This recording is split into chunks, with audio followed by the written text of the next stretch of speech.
This radio show might make you cry, will probably make you angry, will most assuredly make you laugh, and is guaranteed to make you think. 3-6 Nation Radio, where no topic is too hot, no take is too cold, with Monica Livingston. 3-6 Nation Radio, in 3, 2, 1.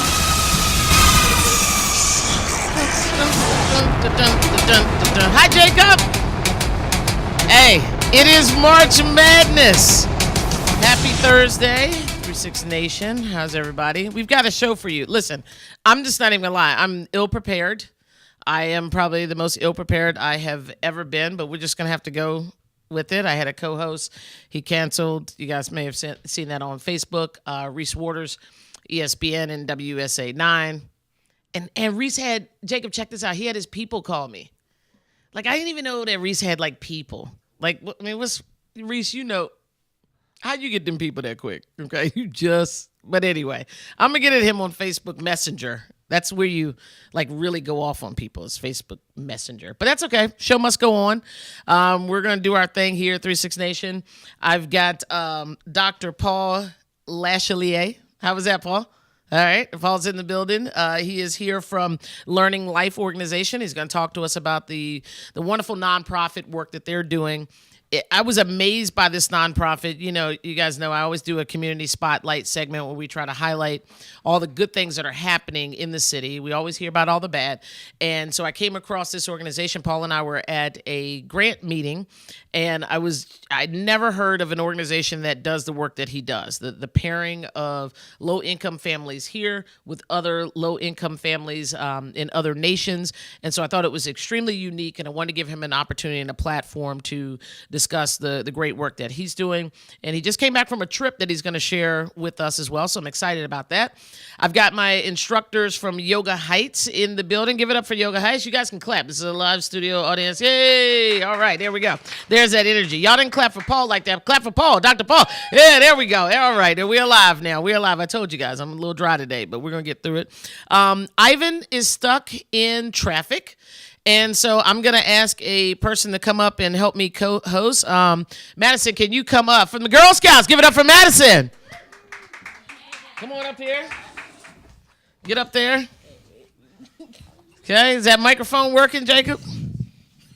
So, Madison, you're here from the Girl Scouts? Yes. Oh, I know you're not shy, so you better get on this microphone and talk. And how are the Girl Scouts going? Good. Yeah? You brought me some cookies here today. Yeah. What kind of cookies did I order? I forgot because it was like 18 months ago. You don't remember? Oh, they're being delivered. This is the magic of TV. Cookies are sliding in from the side. Talk to me about these cookies. This is amazing for me, you guys. I've known Madison since she was in her mom's belly, and she's so quiet right now. This is absolutely crazy. You do videos on your own. Don't you have your own YouTube channel? You literally have more followers than I do. Like, what's happening right now? Talk to me about the cookies. What's your favorite cookie? S'mores. Okay, why the s'mores? Because my mom didn't know that I ate them once, and Grandpa got in trouble because Grandpa let me have 2 bites of a s'mores cookie. That's my favorite one.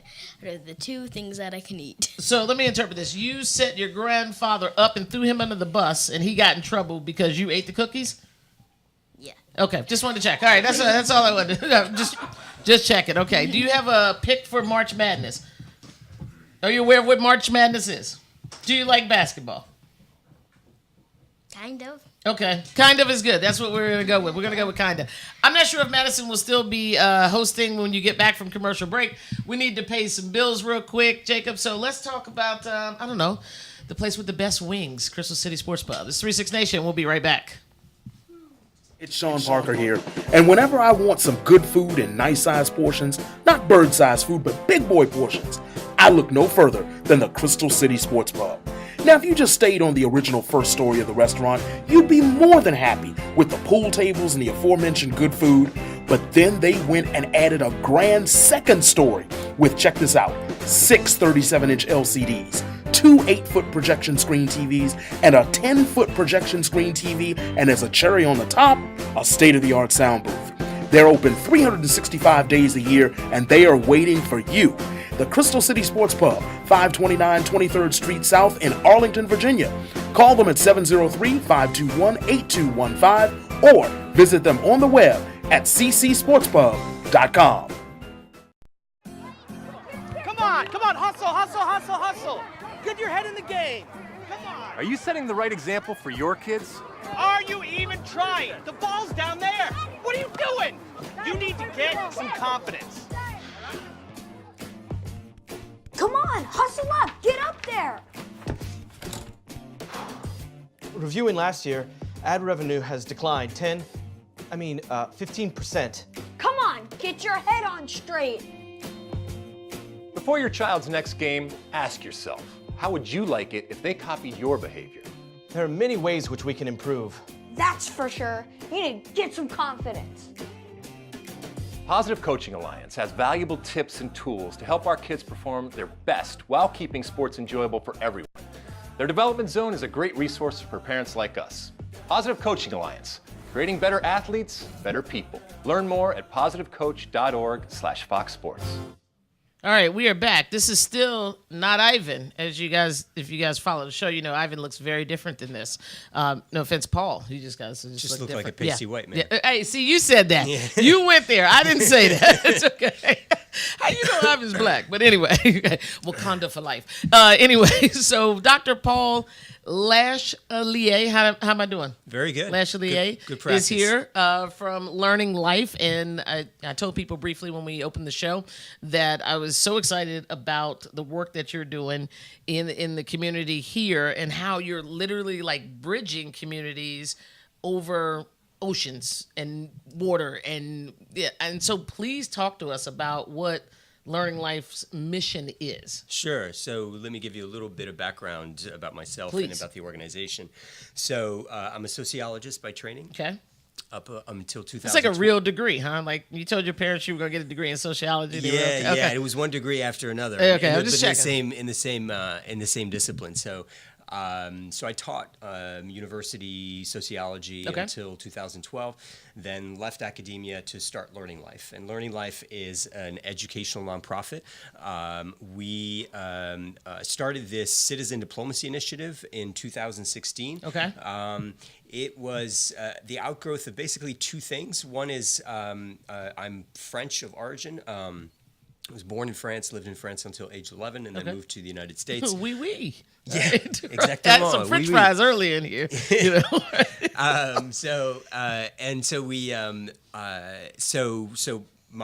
My interest has long been in kind of cultural differences because there are striking cultural differences between the French and Americans.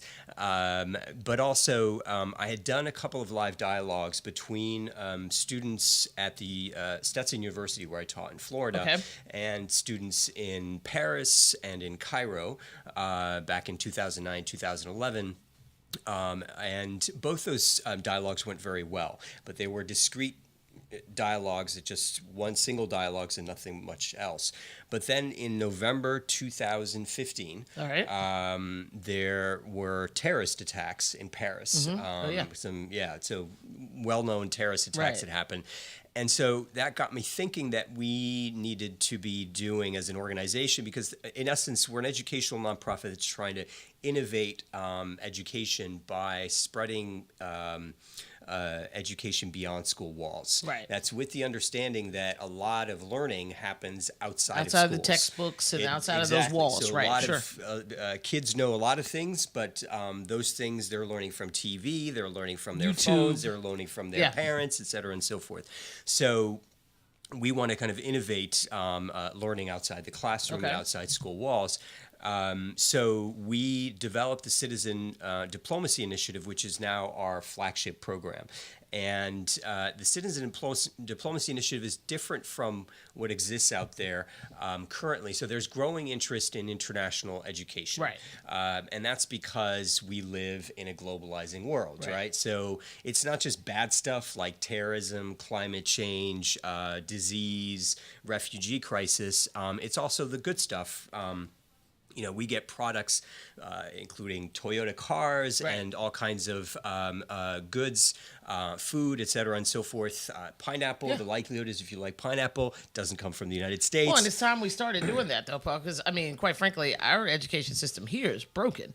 And so borrowing and looking at other cultures, I think, it's well overdue for us to be doing that. So I appreciate that. But go ahead. Yeah, and so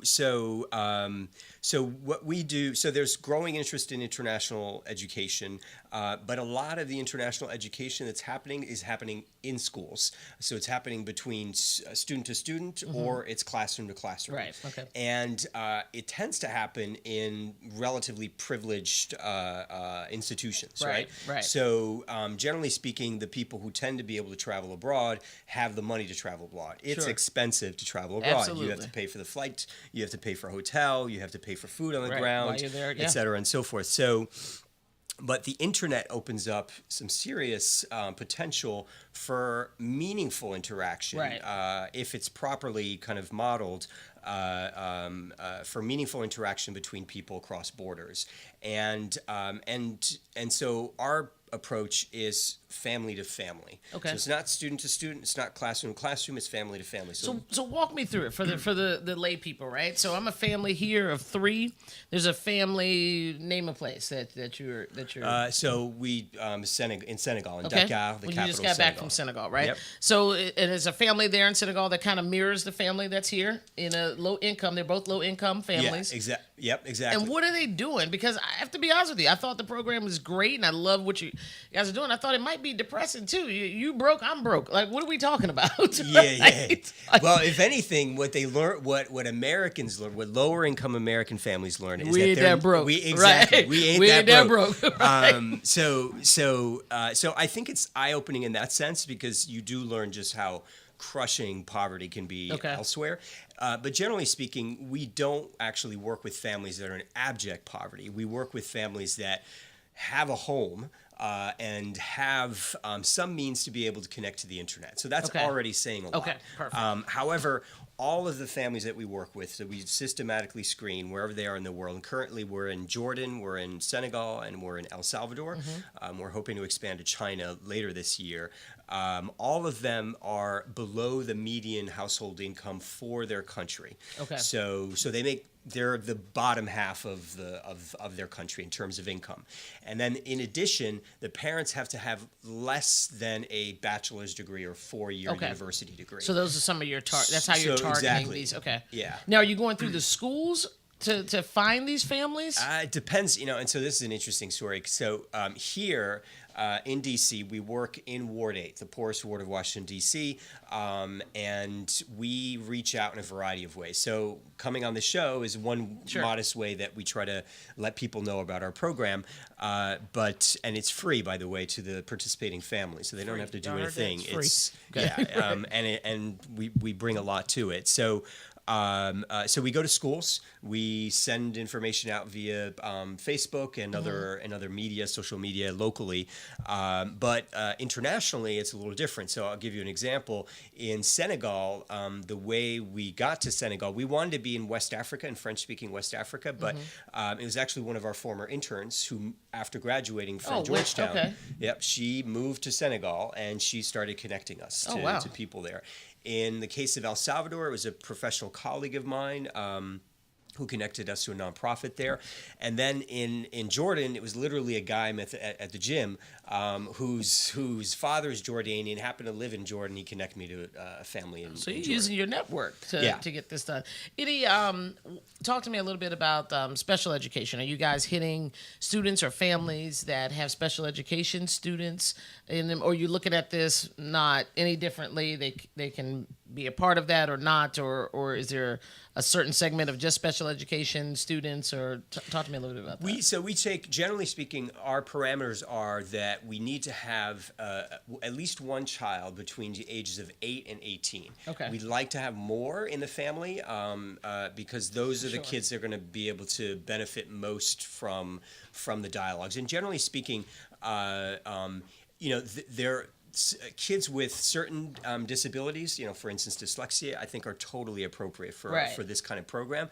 But kids with severe mental disabilities, it may not be as useful for them. So it just depends on the disability. Gotcha. And not why not that you're being exclusive, but talk to me about what the dialogue entails. So I'm imagining right now they're on a computer, they're Skyping each other, and what's the dialogue like? Is there homework? Talk to us about the program that's happening when they're sharing information and collaboration. Yeah, so we are trying to develop a set of things. One is their knowledge of the world. Okay. Two is their attitudes towards the world, right? To more tolerance towards people who are different is particularly important to us. Okay. And then three is civic skills. So basically, what I mean by civic skills are skills that anybody needs to tackle issues local to global. So that can be photography, because photography is a fantastic way to capture social problems.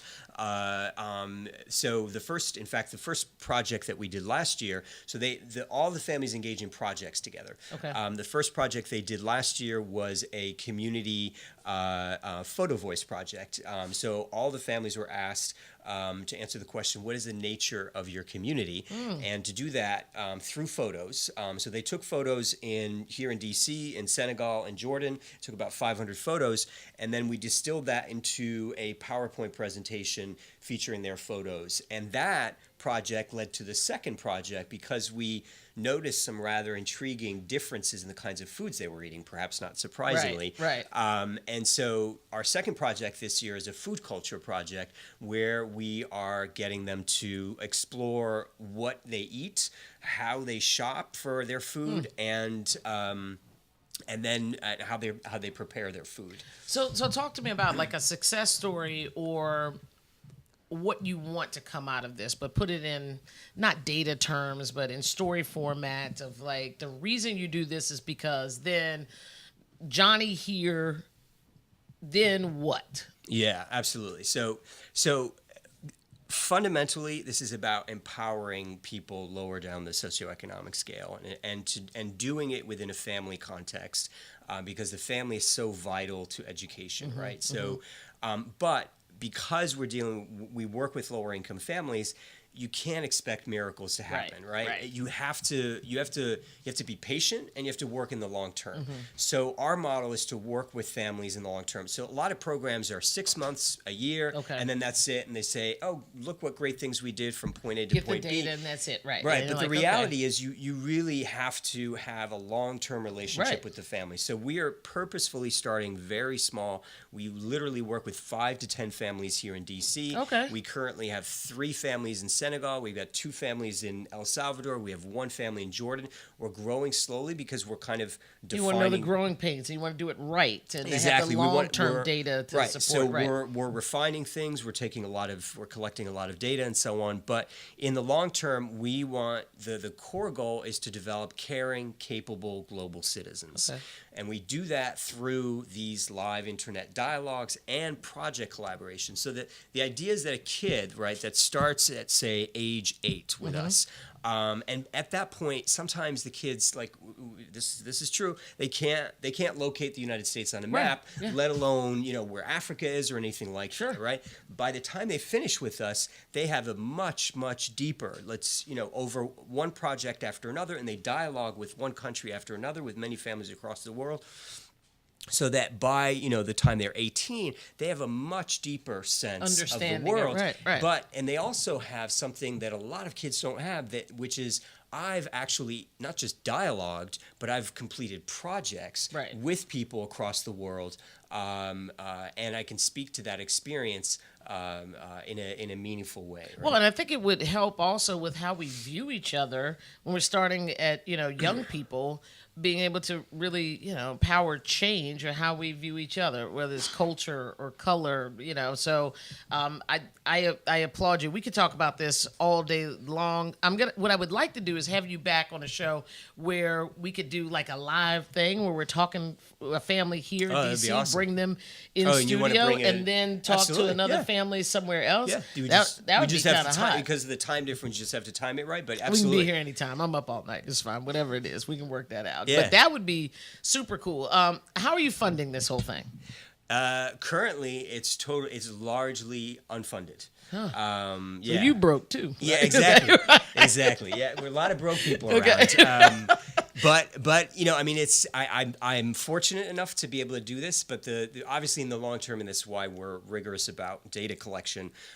We want to develop this and expand it and have it funded in the long term. Right. So. Okay. All right. Well, give people the information of the website, how they can get in contact with you, social media, looking at that camera, and tell everybody how to find out more information. Great. So the best thing to do is to go to our website. It's learninglife.info. You can also contact me directly at paul@learninglife.info. There, because we are a nonprofit, we do welcome donations if you'd like to donate to our program. But you're more than welcome to connect with us, especially if you happen to live in Ward 8 and you are a lower income family, or if you know of lower income families in Ward 8 that might be interested. We're definitely interested in hearing from you. Perfect. Have you talked? This is my last question with Trayon White, the. He's a busy man, Yeah. and I have talked with him, and I will continue to kind of. I got him in my pocket. So I'll. He's coming on the show. I think I want to say in May.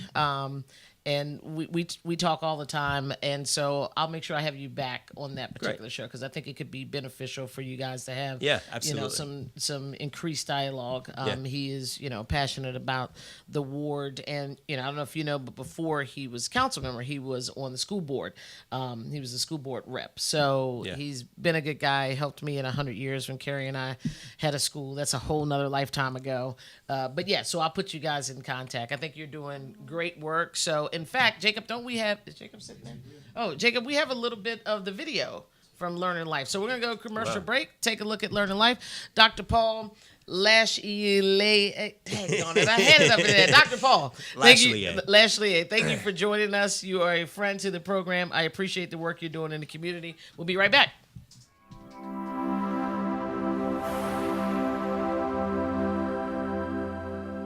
So education in the classroom is where people expect to learn.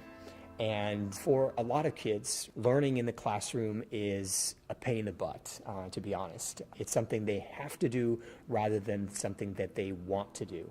And learning in everyday life, and at least the kind of model that we follow at Learning Life, is a model that tries to draw on the interests of the children. So rather than simply teaching them math or teaching them English, we try to get our children and families involved in projects and to have some determination over the kinds of issues that they pursue through our projects. So Learning Life was established in 2012. Learning Life is, in some sense, a kind of a lab for all kinds of projects intended to nurture learning in everyday life. So our initial focus as an organization was to use everyday surfaces like napkins, placemats, coasters, etc., and so forth, to print information of public value, to start conversations in everyday contexts like restaurants and bars and cafes that might not otherwise occur. Conversations about history, conversations about public affairs and issues of common concern. Our Citizen Diplomacy Initiative is a program of Learning Life. Mission is to nurture caring, connected, skilled, and informed global citizens. And we do that through live international dialogues on the internet between families and project collaborations between those families. The way in which 3-6 Nation, sports in a minute. College football coaching news dominating the sports landscape.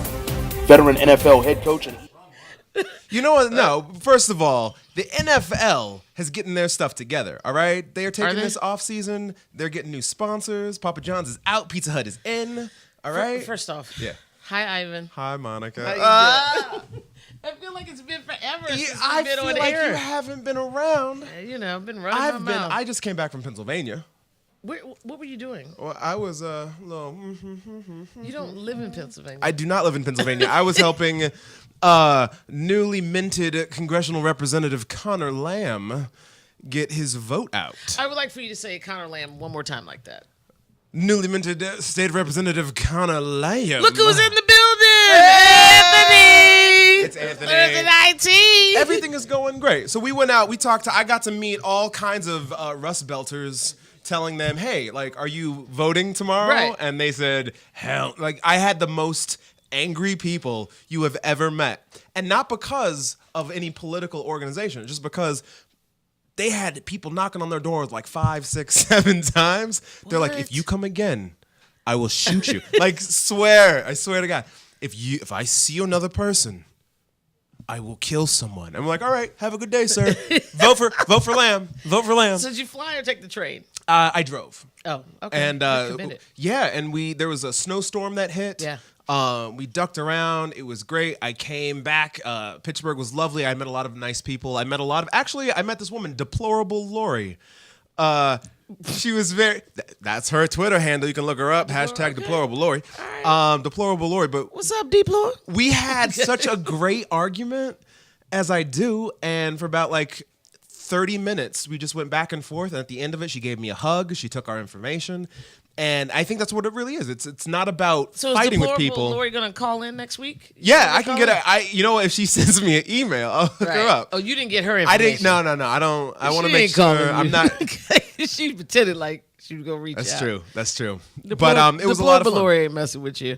So all right, that was Pennsylvania. We're back. Talk to me about your boy, Trump. What's going on? Ooh, all right. I'm going to give you 1 minute on it. Just I see that you need to get it out. Okay, first of all, Donald Trump is under investigation. He has every subpoena in the world has just come and hit the Trump organization. He got rid of his boy Rex Tillerson, who was a Secretary of State. He wants to go to war, ladies and gentlemen. He is putting in place of Rex Tillerson, the diplomat, Mike Pompeo, who was the head of the CIA, who said, let's do this. And also Nikki Haley, who is the UN representative, she said, if diplomacy fails, Mattis is going to have to go to war. And then Jim Mattis says, it looks like we're going to war.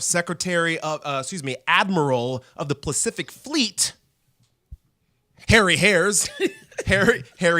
I'm so bad at names. Harry Harris said, we're only doing two things. We're going to go for full war or no war at all. And I'm not saying which one it is, but it's either all or nothing. Yeah. So everybody calm down. Heads or tail. Ooh, take a breath. Right. It's going to be okay. Is it? We're in this together. Yeah, it's going to be okay. Okay. When's it going to be okay? It's going to be okay in 2022. I'm going to give my March Madness predictions. You should give your political predictions. I say we are going to have stuff hitting the fan before July.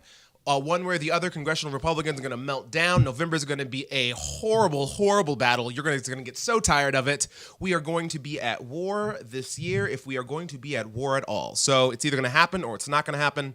But it's not going to happen at all. President Pence, I'm looking forward to meeting you, sir. I'm looking forward to it. I was just getting ready. You stole that from me. I was just getting ready to segue into asking you about President Pence. All right. Thanks. So, welcome to America. So I don't have the video, but I want to talk to you about this anyway in our news segment. So, and people that are going to be on the show later, our yoga instructors can weigh in. And as we do things here, anybody that feels like talking, Jacob give them a microphone and they'll just yell out or scream out or whatever. Fun times. So there was a article that I read about a young woman. There was a play that was depicting school desegregation. Yep. I don't know if you saw this or not. And they did this play, and they had a little white girl, holding a sign. And in the play, she had to hold a sign saying, "We don't want you here." Okay. And her lines in the play were to yell at this little black girl, "Go away. Don't come to this school. We don't want you here." And so her parents, of course, were appalled because they said that they knew that she was going to be in the play. Sure. And they gave permission to the play for her to join the play, but they did not know what her lines were going to be. Yeah. She's also the only little white girl in the class. Well, that's why she got cast. She got typecast. You can't have Shaniqua yelling, "Get out of here! We don't want you!" Like it doesn't. The visual isn't right. So what I'm asking you is, should her parents have been that upset, or if she was just cast in the play as this role, what's really the big deal? Because you need this other information before you respond. Okay. There was another kid next to her that was also playing a role. same role, but as a male in the role, and he was black. Yep. And he had a sign, and he said, "Go back to Africa" was his lines. Okay. Now, this is elementary school play. Just give you the setting. Does it matter that she was the only little white girl and they had her yelling racist stuff? Is it payback? Like, do you know how we feel now? Like, you say you just acting? Or, I mean, what? Talk to me about it. That was what, 50 years ago? Somebody give Anthony a mic because he wants to say something. Oh, he's excited. He's itching. Give him You a can mic, see him Jake. I twitch. see it. He's thinking about it. This was 50 years ago, right? This is not ancient history. This is my parents heard those things, right? And so I don't think it is inappropriate to be talking about having these conversations with elementary school children any more than it would be inappropriate to have them go stay at grandma's house and grandma's talking about whatever because grandma lived through whatever. Sure. When it comes to theater, though, and when it comes to acting, I'm asking you because you just fresh off your little play. I was a gay Nazi lover, right? Exactly. And so I am not in real life in the play. in the play.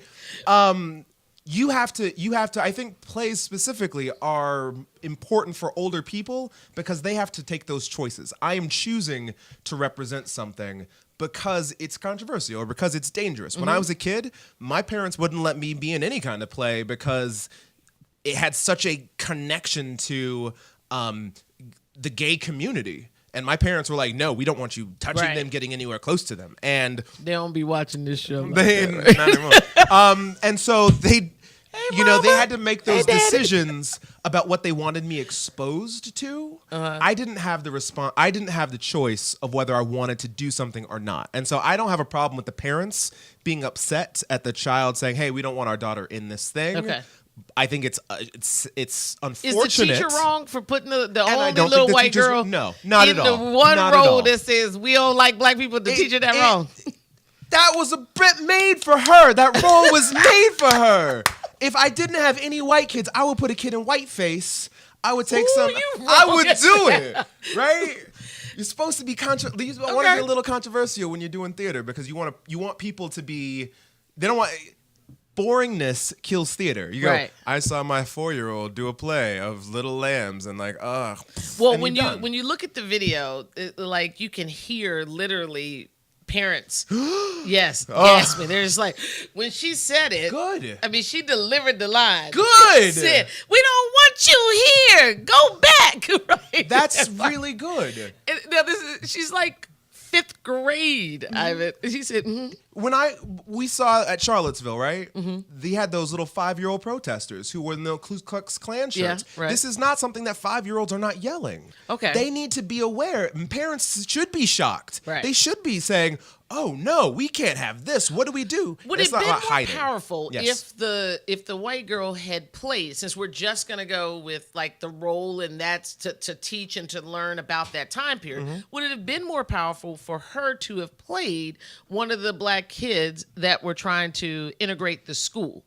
Like, what if she was, one that would have been so confusing. I mean, I'm sorry. I can't wait to see what other people think. You're gonna get. Okay. Can somebody else help me out here? Because I'm about to start a race war. Rick, you agree Give him with a microphone. Give my man a microphone. So Ricky Vaughn is here, back again. Hi, Ricky. Running for Senator of Maryland. That's right. That's right. I absolutely agree. I mean, it's a message that should be shared. It's a message that should be out there. I probably would. Hold on. Here we go. Go ahead, Ricky. What were you saying? Okay. I probably would agree that as a parent, that I would want to know what my child is saying so I can better educate and follow up when my child gets home. That's going to be a huge follow-up. So, you're right. So that's probably the only concern I would have. But as far as you're right, if the white kid is for that part, it's just like putting a black kid in a part. It represents that culture. So it is a strong message, but I would agree that I need to know what my child is going to be yelling. Because some of the backslash also come back to parents. Like, oh, well, is that really how they're raising their child at home? And that's what they're afraid of. The mom was like, she was on vacation on a business trip. Yeah. And the father sent the clip. And she's all excited, sitting in the hotel bar, getting ready to watch the clip. And the clip is her daughter yelling this stuff. The dad was like, did you know? And she was like, no, I thought you knew. So they were floored. And they're worried about, the backlash, of her. Good. Good. They should be aware that you can't just say. You realize how many people aren't aware of how controversial things can be. Dove doesn't even know what's good and bad. Like they said, oh no, little Sally said, like, did you know? I didn't know. Did the teacher know? Who knew about this? Like they're at least as conscious enough to know that this was problematic. Little Sally could have gone off the stage and said, thank you very much, everybody. This is what it was like. Super scary, huh? Vote Democrat. Like that could have been how it ended. She could have, except for the fact, Ivan, that I've told you this over. She's in 5th grade. I love 5th graders. They just marched out of school. They just had you had 5th graders all over the country. I think we're putting a bit of pressure on the little girl. She also was just being helpful. Someone had dropped out of the role. And she volunteered. No. She didn't even know what she was volunteering for. Yeah, I forgot to tell you that. Someone got sick. It's making it hard for me we to need someone else to help. And her mom said she's just a natural helper. And so she put up her hand and said, I'll help. I'll do it. And then they gave her these little racist lines. Hold and now I'm worried about no one talking to her at lunch and playing with her because they're confused. So hopefully the parents on the other side. No, I think it was a very brave thing. I bet that gets her a scholarship to Harvard. She was in a nationally ranked play. Unbelievable. Controversial in 5th grade. That's the start of her career. You know what you need right now? What? You need some yoga. That's what you need. Because you're hyped and you're. Can we do a little stretch? Yeah, we're gonna take a very quick break, and then we will be joined by Yoga Heights yoga instructors, and give him some yoga. He needs to whatever it is that you guys. Yeah, that's what it is. Can you help me? It's 3-6 Nation. We'll I got be right some back. smiles. I love how USAA gives me the peace of mind and the security, just like the Marines did. At one point, I did change to a different company with car insurance, and I was not happy with the customer service. We have switched back over, and we feel like we're back home now. The process through USAA is so effortless that you feel like you're a part of the family. I love that I can pass a membership to my children and that they can be protected. We're the Williams family, and we're USAA members for life. Call USAA today to talk about your insurance needs. If you can play, you can play. If you can play, you can play. If you can play, you can play. We are all champions. We are all Red Hawks. Red Hawk For life. Our staff, coaches, and student athletes welcome students of all races, religions, genders, sexual orientation, and national origin. We advocate and support the LGBTQ community. We play. Together. We win. Together.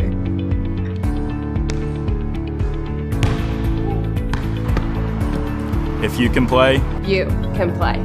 At Montclair State University, if you can play, you can play.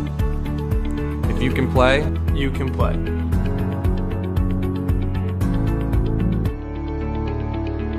If you can play, you can play.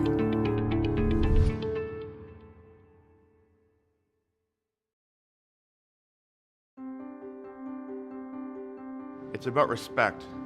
Respect for our teammates, respect for our fans, and respect for our game. It doesn't matter who you are or where you're from. On this team, we're a family. Racist, sexist, and homophobic language have no place on our team. We pledge to make our locker room a safe place for everyone. No matter your race, religion, or whether you are straight or gay, if you can play, you can play.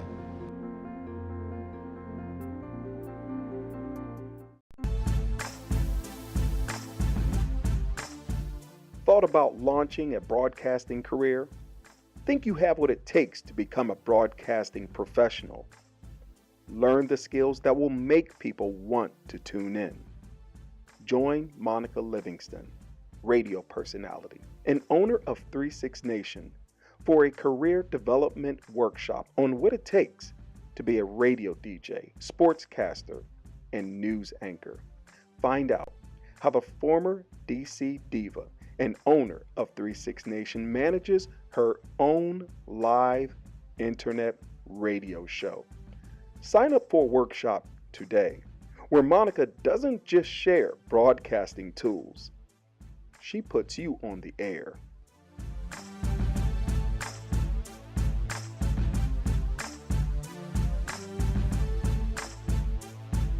Hey, we are back. Yoga Heights instructors Sadie Lee, hello. And Sinu. Yes, hello. How are you?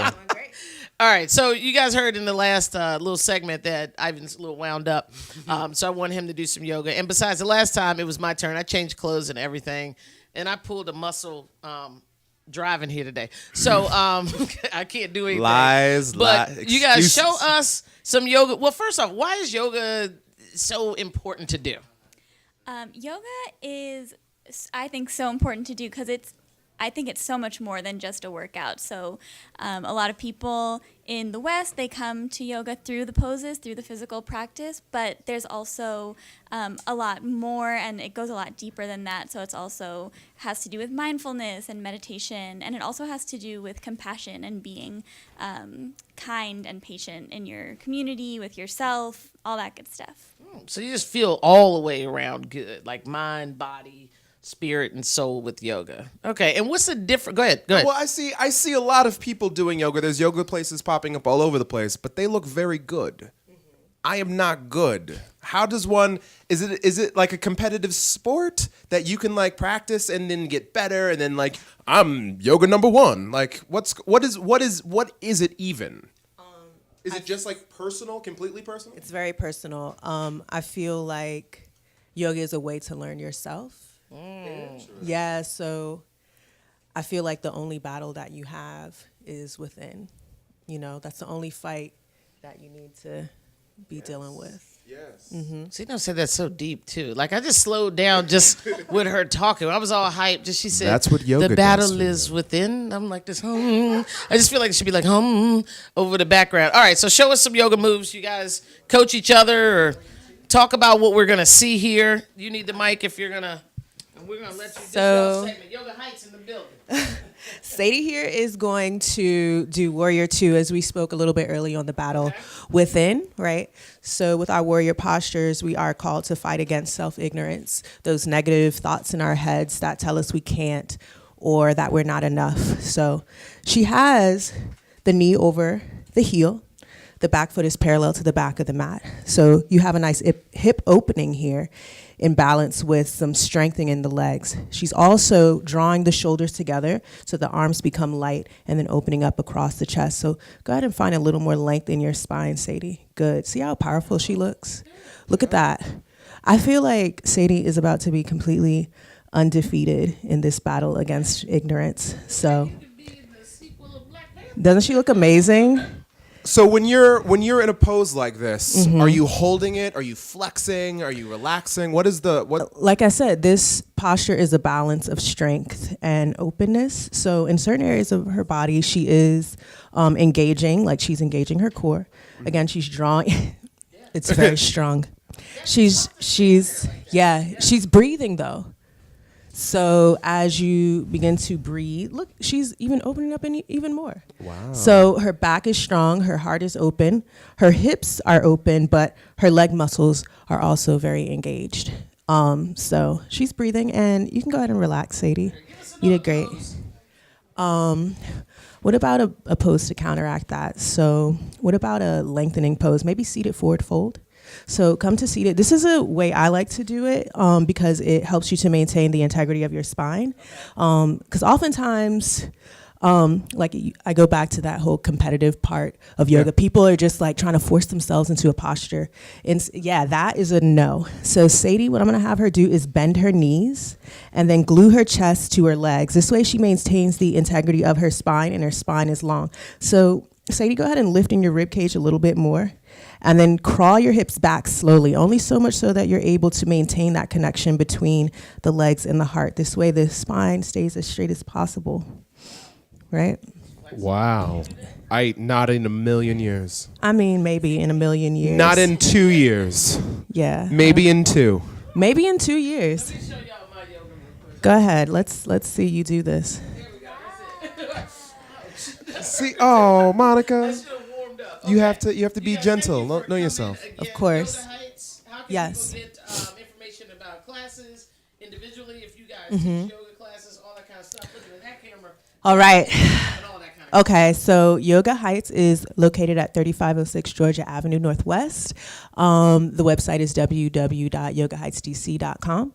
My name is Sinu. My Instagram is Yoga Sinu, YOGASIHNUU, pronounced like Sinu Possibilities. And my website is www.yogasihNUU.com. Thank you very much. And Sadie, you have any information for us? Sure, yeah. Instagram, also, you can find Yoga Heights there. It's at Yoga Heights DC, I believe. And you can find me, it's Sadie Lee. Lee is spelled Leigh, then underscore, the words dance yoga. Sadie Lee _ dance yoga. It's me. Thank you guys so much. We're gonna get our flexibility on. Monica, thank you. Jacob, go to commercial. Do we have something from Yoga Heights real quick before I? Okay, here we go. He's gonna fall. And next we got Ricky coming up. Yeah. Ricky.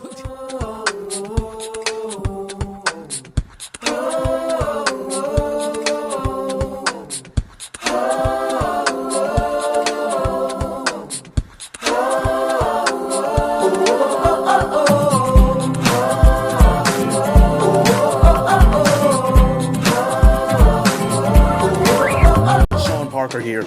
And whenever I want some good food in nice size portions, not bird size food, but big boy portions, I look no further than the Crystal City Sports Pub.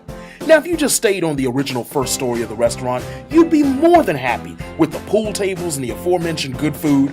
But then they went and added a grand second story with, check this out, 6 37-inch LCDs, 2 8-foot projection screen TVs, and a 10-foot projection screen TV, and as a cherry on the top, a state-of-the-art sound booth. They're open 365 days a year, and they are waiting for you. The Crystal City Sports Pub, 529 23rd Street South in Arlington, Virginia. Call them at 703-521-8215 or visit them on the web at ccsportspub.com. Come on, hustle. Get your head in the game. Come on. Are you setting the right example for your kids? Are you even trying? The ball's down there. What are you doing? You need to get some confidence. Come on, hustle up, get up there. Reviewing last year, ad revenue has declined 15%. Come on, get your head on straight. Before your child's next game, ask yourself, how would you like it if they copied your behavior? There are many ways which we can improve. That's for sure. You need to get some confidence. Positive Coaching Alliance has valuable tips and tools to help our kids perform their best while keeping sports enjoyable for everyone. Their development zone is a great resource for parents like us. Positive Coaching Alliance, creating better athletes, better people. Learn more at positivecoach.org/Fox Sports. I love how USAA gives me the peace of mind and the security just like the Marines did. At one point I did change to a different company with car insurance and I was not happy with the customer service. We have switched back over and we feel like we're back home now. The process through USAA is so effortless that you feel like you're a part of the family. I love that I can pass a membership to my children and that they can be protected. We're the Williams family and we're USAA members for life. Call USAA today to talk about your insurance needs. If you can play, you can play. If you can play, You can play. If you can play, you can play. We are all champions. We are all Red Hawks. Red Hawk For life. Our staff, coaches, and student athletes welcome students of all races, religions, genders, sexual orientation, and national origin. We advocate and support the LGBTQ community. We play. Together. we win together.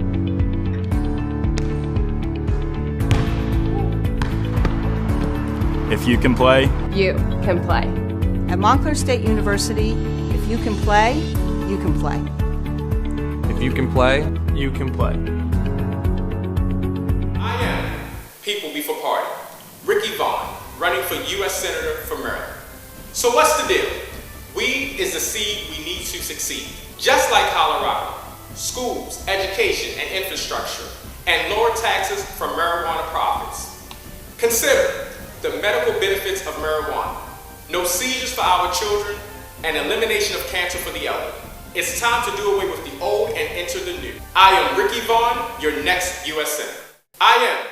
So our next U.S. Senator went to check on his car because he had a flat tire. Oh, no. And he's not back. But we ran his promo, and Ricky talked earlier about, he got a chance to speak earlier about the little girl being in the play. We'll have him back again. And you can see him tonight. That's right, on CNN. On CNN. You know, that's how people do. They come on 36 Nation, CNN. It's all the same thing. Somebody asked me, what kind of national media experience? I said, well, we have senators-elect, Congress people. This is what we do. That's it. All right? We're just around. We do what we do. We get to do whatever we want here. Monica, talk to me. What's coming up in the next month? I have zero idea, actually. I mean, we've got Paul Wharton is supposed to be coming. Yes. And Paul Wharton was just making drinks on Bravo. Look what's live or whatever that is with Andy Cohen. We've got Trayon White supposed to be coming. We have a sex therapist next Thursday. I hope I don't know her. You did. Wait a minute, you got okay. Well, we might just have to merge. It might be a 2-hour show. Yeah. Okay, that's what it's gonna be. A very special episode of Thursday 36 Nation. Right. We could have our sex therapist do it. We should just do like a competition of sex therapy. Yes. Sex competition. That sounded wrong. Therapy. This is where it's time to get off air. This is it. Listen, don't go anywhere. When the credits roll, Monica. Don't go anywhere. Thursday night tea is up with Anthony. Oh, hold on one second. Ricky, you know this is a live show, Senator. We have one. Just come get on the shot. Come here. Say hi. It's Thursday night's tea is up next. We're going to have this man back because we ran out of time. But we already said CNN tonight. Yes, CNN tonight, and the campaign kickoff is April 2nd. April 2nd, campaign kickoff. University. Okay. Morgan State. All there right, it is. HBCU. This man, go Thank out you, and sir. vote. Go out and vote. We love this guy. It's 36 Nation. We'll be back again next Thursday. Sex therapist next Thursday. All right. I shouldn't have said sex therapist in front of. Hey, you have to cut that.